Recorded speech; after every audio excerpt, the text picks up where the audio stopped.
Hi friends, నేను సంతోష్ కుమార్. ఈ వీడియోలో మన టాపిక్ వచ్చేసరికి 10th క్లాస్ కంప్లీట్ అయిన తర్వాత మోస్ట్లీ చాలామంది students intermediate first year MPC group తీసుకుంటూ ఉంటారు.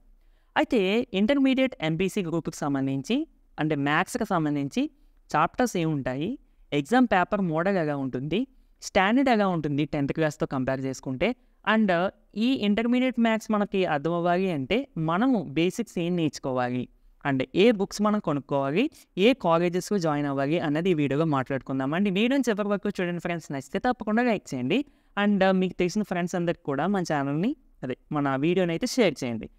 ఫస్ట్ చాప్టర్స్ ఏంటనేది చూద్దాం. మనకి ఇక్కడ 2 టెక్స్ట్ బుక్స్ అయితే ఉంటాయి. 1A టెక్స్ట్ బుక్ ఒకటి, 1B టెక్స్ట్ బుక్ ఒకటి. ఓకేనా? ఇందులో 1A చాప్టర్స్ ఏంటంటే, సో ఇక్కడ చూడండి నేను రాసిన ఇక్కడ నుండి ఇక్కడ వరకు ఇవన్నీ కూడా 1A చాప్టర్స్. ఇందులో మనకు కొన్ని వర్డ్స్ అన్న తెలిసి ఉంటాయి, లైక్ ట్రిగ్నోమెట్రీ అండ్ మ్యాక్సిమం అంతే. ట్రిగ్నోమెట్రీ ఈ వర్డ్ తప్ప మిగతా మనకి పెద్దగా టచ్ ఉన్న ఫంక్షన్ అంటే ఏంటో తెలియదు, మ్యాట్రిసెస్, డిటర్మినెంట్స్ ఇవన్నీ కూడా కొత్త కాన్సెప్ట్సే. అయితే ఈ కాన్సెప్ట్స్ మీకు అర్థం అవ్వాలి అంటే, కొత్త కాన్సెప్ట్స్ అన్నాను కదా అని చెప్పి కష్టం అనుకోవద్దండి, కొత్తవి అంతే. ఓకేనా? బట్ కష్టం అయితే కాదు, మీకు అర్థం అవుతాయి కంపల్సరీగా. కానీ మీకు కొన్ని బేసిక్స్ తెలిసి ఉండాలి, అది మనం తర్వాత మాట్లాడుకుందాం. ఓకేనా? చాప్టర్స్ అయితే ఇవి చూసుకోండి. నెక్స్ట్ అంటే జస్ట్ మీకు తెలుసుకోవడం కోసం అంటే functions, mathematical indices, matrices and determinants, vectors and టెగ్నోమెట్రీకి సంబంధించి చూడండి, ఇవన్నీ కూడా టెగ్నోమెట్రీ రిలేటెడ్ చాప్టర్స్ 4 చాప్టర్స్ ఉంటాయి. ఓకేనా? నెక్స్ట్ 1Bకి సంబంధించి చూసుకుంటే ఇక్కడ చూడండి చాప్టర్స్ ఎక్కువ ఉన్నాయంటే ఇవి ఇందులో తక్కువ ప్రాబ్లమ్స్ ఉంటాయండి. లోకస్, ట్రాన్స్ఫర్మేషన్ ఆఫ్ యాక్సిస్ అంటే ఇవన్నీ కూడా మనకి చిన్న చిన్న చాప్టర్స్ అన్నట్టు. ఇందులో లోకస్, ట్రాన్స్ఫర్మేషన్ యాక్సిస్ చిన్న చాప్టర్స్, మరి స్ట్రైట్ లైన్స్ కొంచెం పెద్ద చాప్టర్. అలా ఏంటంటే ఇవన్నీ కూడా ఒక్కొక్కటి చిన్న చాప్టర్స్, ఒక్కొక్కటి పెద్ద చాప్టర్స్. ఎక్కువ చాప్టర్స్ ఉన్నాయి కదా, కష్టమేమో అని అనుకోవద్దు. ఓకేనా ఫ్రెండ్స్? ఒకసారి చూడండి.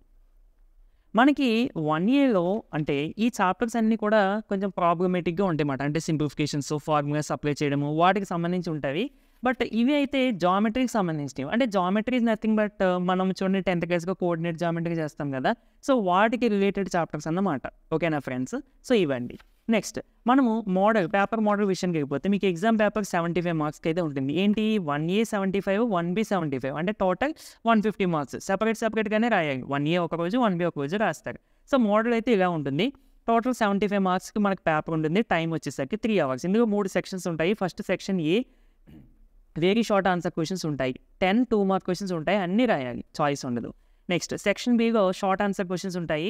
7 4 మార్క్ క్వశ్చన్స్ ఉంటాయి, ఏదో ఒక 5 రాయొచ్చు. ఇక్కడ ప్లస్ పాయింట్ ఏంటంటే మనకి 10th క్లాస్లో ఇంటర్నల్ చాయిస్ ఉంటుంది, ఏ ఆర్ బి ఏదో ఒకటి రాయాలి. ఇక్కడ ఏంటంటే మనకి 7 క్వశ్చన్స్ ఇస్తారు, అందులో వచ్చిన 5 క్వశ్చన్స్ ఏదో ఒకటి రాయొచ్చు మనకి. దీనికి వచ్చేసరికి each question 5 marks, each question 4 marks, 5 రాస్తారు కాబట్టి 4 × 5 20 మార్క్స్.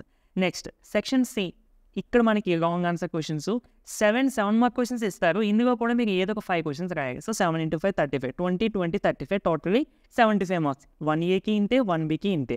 అండ్ మీకు ఇంటర్మీడియట్ సెకండ్ ఇయర్ వెళ్ళిన తర్వాత ఈ 1A కాస్త 2Aగా మారుతుంది, 1B 2Bగా మారుతుంది. అప్పుడు చాప్టర్స్ వేరేగా ఉంటాయి, బట్ ఎగ్జామ్ పేపర్ మోడల్ అయితే మాత్రం ఇదే ఉంటుంది. నెక్స్ట్ స్టాండర్డ్ ఎలా ఉంటుంది అంటే 10th క్లాస్తో కంపేర్ చేసుకుంటే ఇంటర్మీడియట్ ఈజీగా ఉంటుందా లేదంటే హార్డ్గా ఉంటుందా అనేది మనం మాట్లాడుకుందాము. యాక్చువల్గా నేను చెప్పేది ఏంటంటే 10th క్లాస్ని ఇంటర్మీడియట్ని అసలు కంపేర్ చేయకూడదు మనము. ఎందుకంటే 10thలో ఉండేటువంటి చాప్టర్స్ వేరు, మనకి ఇంటర్మీడియట్లో ఉండేటువంటి చాప్టర్స్ వేరు కంప్లీట్గా కూడా. ఇవన్నీ కూడా కొత్త కాన్సెప్ట్సే, నేను ఆల్రెడీ చెప్పాను కూడా. బట్ ఇవి మీరు అర్థం చేసుకోవడానికి 10th క్లాస్లో ఉండేటువంటి చాప్టర్స్ మీకు యూజ్ అవుతాయి తప్ప 10th క్లాస్లో ఉండే చాప్టర్సే మళ్ళీ ఇంటర్మీడియట్లో ఉండవు. టెక్నోమెట్రీ మీకు కనబడింది కదా 10th క్లాస్ లాగా ఉంటుందని మాత్రం అస్సలు అనుకోవద్దు. ఓకేనా ఫ్రెండ్స్? అసలు 10thని ఇంటర్మీడియట్ సిలబస్ని మెయిన్లీ మ్యాథ్స్ అయితే అసలు కంపేర్ చేయకూడదు. ఓకేనా? అది సో దానికోసం ఏంటంటే మీరు 10th క్లాస్ చాప్టర్స్ దీన్ని కంపేర్ చేసుకోవద్దు. బట్ 10th క్లాస్లో ఉండేటువంటి బేసిక్స్ అనేవి నేర్చుకోవాల్సి ఉంటుంది, అది నేను ఫర్దర్గా చెప్తాను. ఓకే, నెక్స్ట్ వచ్చేసరికి బుక్స్ ఏం కొనుక్కోవాలి. బుక్స్ అంటే ఇప్పుడు ఇంటర్మీడియట్ ఎంపీసీ ఓన్లీ ఇంటర్మీడియట్ కోసమే అయితే మీకు intermediate 1A and 1B text books ఉంటాయి, బయట దొరుకుతాయి మనకి.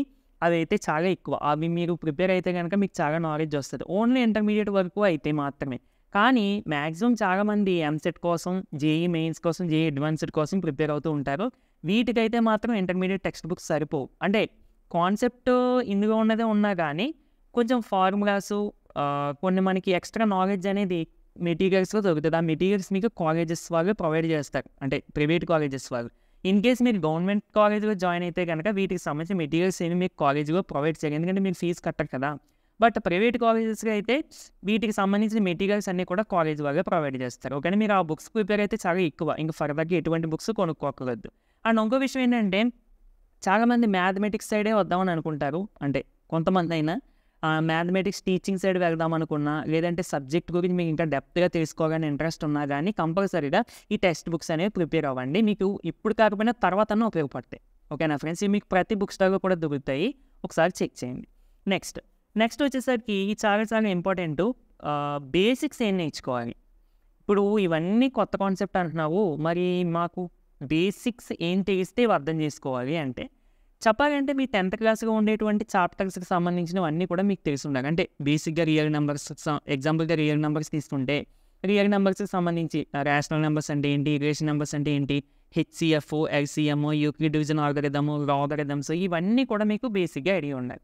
సో ఇలాగే 10th క్లాస్‌లో ఉన్న ప్రతి చాప్టర్‌కి సంబంధించి కూడా మీకు తెలిసి ఉండాలి బేసిక్‌గా. అయితే ఫ్రెండ్స్ నేను రీసెంట్‌గా ఒక వీడియో అయితే చేశానండి. మీకు ఏ బేసిక్స్ నేర్చుకోవాలని చెప్పి కాన్సెప్ట్స్‌తో సహా ఫర్ ఎగ్జాంపుల్‌గా రియల్ నంబర్స్ తీసుకుంటే ఇందులో ఏ కాన్సెప్ట్ నేర్చుకోవాలి, సెట్స్ తీసుకుంటే ఇందులో ఏ కాన్సెప్ట్స్ నేర్చుకోవాలి అనేది కూడా నేను సెపరేట్‌గా వీడియో అయితే చేశాను. ఆ వీడియో ఒకసారి లింక్ డిస్క్రిప్షన్‌లో ఇస్తాను. ఒకసారి అక్కడ నుండి అయితే చెక్ చేయండి. ఓకేనా. నెక్స్ట్ వచ్చేసరికి మనకి ఏ కాలేజెస్ అయితే బెస్ట్ అంటే ఏదైనా ప్రైవేట్ కాలేజా లేదంటే గవర్నమెంట్ కాలేజా. ఫ్రెండ్స్ నేను ఇక్కడ కొన్ని సిచ్యువేషన్స్ బట్టి అంటే కొన్ని కండిషన్స్ బట్టి చెప్తాను ఏ కాలేజ్ బెస్ట్ అనేది చూడండి.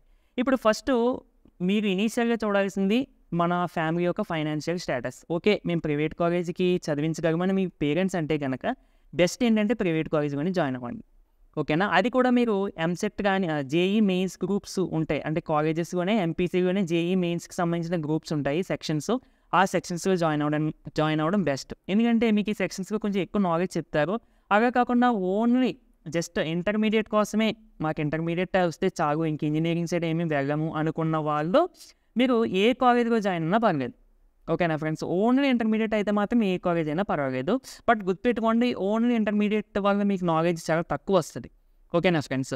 మీకు తర్వాత ఇంజినీరింగ్ సైడ్ వెళ్ళినా వెళ్ళకపోయినా కానీ మీరు ఈ గ్రూప్స్‌లో జాయిన్ అయితే గనక మీకు కొంచెం నాలెడ్జ్ ఎక్కువ వస్తది compare to only intermediate group. ఓకేనా ఫ్రెండ్స్. ఫస్టు మీ ఫ్యామిలీ యొక్క ఫైనాన్షియల్ స్టేటస్ బట్టి మీరు ఆ ఆప్షన్ అనేది సెలెక్ట్ చేసుకోండి. ఓకేనా. అండ్ గవర్నమెంట్ కాలేజెస్ నేను తక్కువ చేసి మాట్లాడడం కాదండి నా ఉద్దేశం. ఏంటంటే జస్ట్ కంపారిజన్ చెప్తున్నానంటే మరి మనం కట్టిన ఫీజుకి ఇక్కడ ప్రైవేట్ కాలేజెస్‌లో కోర్సెస్ అనేవి కొంచెం హార్డ్‌గా అవి ఉంటాయి. కాన్సెప్ట్స్ అనేవి ఎక్కువ ఉంటాయి. నాలెడ్జ్ అనేది కొంచెం ఎక్కువగా ఉంటది. బట్ గవర్నమెంట్ కాలేజెస్‌లో అలా కాదు కదా. మీకు ఇంటర్మీడియట్ మాత్రమే నేర్పిస్తారు. ఓకేనా ఫ్రెండ్స్. సో దాన్ని బట్టి మీకు ఇన్‌కేస్ ఇంజినీరింగ్ సైడ్ వెళ్ళాలి, ఈ కాంపిటేటివ్ ఎగ్జామ్స్‌కి మేము ప్రిపేర్ అవ్వాలి అనుకుంటే కంపల్సరీగా ప్రైవేట్ కాలేజెస్‌లో ఈ కోర్సెస్ తీసుకోండి. లేదు కొంచెం మాకు ఫైనాన్షియల్‌గా ఇబ్బందిగా ఉంది. మేము ఇంజినీరింగ్ సైడ్ వెళ్ళాలనుకున్నా కానీ మాకు కొంచెం ఫైనాన్షియల్‌గా ఇబ్బందిగా ఉంటే మరి మన చేతుల్లో ఏమీ లేదు కదా. సో మన ఫ్యామిలీ యొక్క స్టేటస్ బట్టి మనం ముందుకు వెళ్ళాలి కాబట్టి సో గవర్నమెంట్ కాలేజెస్‌లో జాయిన్ అవ్వండి. లేదంటే ప్రైవేట్ కాలేజెస్‌లోనే ఇలా ఎంసెట్‌కి సంబంధించిన కోర్సులకి అక్కడ తక్కువ ఫీజు ఉంటది. సో అందులో జాయిన్ అయినా పర్వాలేదు. ఓకేనా ఫ్రెండ్స్. సో ఇది ఫ్రెండ్స్ వీడియో. నచ్చితే తప్పకుండా లైక్ చేయండి. ఇలాంటి మరిన్ని వీడియోస్ కోసం మన ఛానల్‌ని సబ్స్క్రైబ్ చేసుకొని డైలీ ఫాలో అవ్వడానికి అయితే ట్రై చేయండి. నెక్స్ట్ వీడియోలో మళ్ళీ కలుద్దామండి. Thank you for watching.